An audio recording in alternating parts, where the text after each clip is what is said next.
The animals of Zoo Tycoon are so adorable and behave in such authentic ways that this game might actually foster an appreciation for the diversity of creatures with whom we share this planet. Unfortunately, Zoo Tycoon's interface makes the work of building and managing your zoo really feel like work, diminishing the pleasures to be had in creating a great place for people to observe and interact with the animal kingdom. You spend some of your time in Zoo Tycoon in what's called Zoo View, controlling a zookeeper who can run about the zoo grounds on foot or leap into cute buggies and go careening about on four wheels. It's also in Zoo View that you can interact with animals, holding out fruit or vegetables to be plucked right from your hands, or playing monkey see, monkey do with lions, tigers, or chimpanzees, who are not monkeys. These interactions can be enchanting, as can just watching your animals frolic on their own. But the game's other view, called Tycoon View, is where you spend most of your time. In this overhead view, you can place new exhibits and edit existing ones, as well as adopt new animals, build concession stands and other facilities, and beautify your zoo with all sorts of decorations. Placing new exhibits is a breeze, and you never need to put too much thought into designing the layout of your zoo if you don't want to. Pathways automatically spring up to connect any new exhibits to the existing zoo.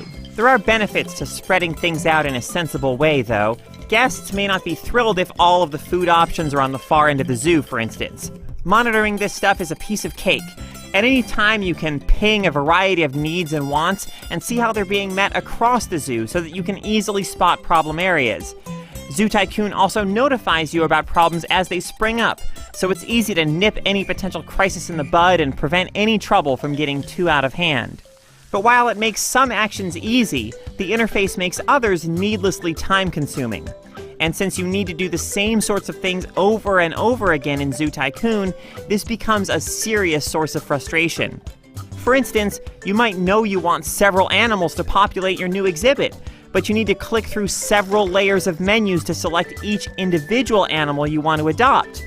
As you go through these motions again and again, you rapidly start wishing that the game had a smarter, more streamlined interface.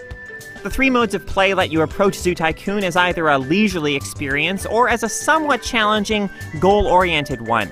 Freeform mode gives you unlimited money and lets you build the zoo of your dreams, though you can't just go hog wild and build all the biggest exhibits with all the most exotic animals immediately.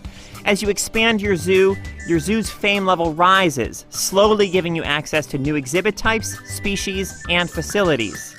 Challenge mode starts you off with limited funds and requires you to manage your zoo smartly if you're going to stay afloat, hiring staff, attracting crowds with advertising campaigns, and so on. Though these concerns are introduced at a manageable pace, and the in-game notifications offer plenty of guidance, making this an accessible management simulation that never overwhelms. Campaign mode is similar to challenge mode, but presents you with scenarios that have specific goals you must complete within a time limit. There's a lot to like about Zoo Tycoon. Wandering the grounds of your zoo and interacting with animals can be a delight, and the game presents its concepts in a way that's accessible to players new to management sims while still making building a successful, flourishing zoo a rewarding achievement. It's just a shame that the game forces you to spend so much time bogged down in its clumsy interface when you'd rather just be watching your animals play.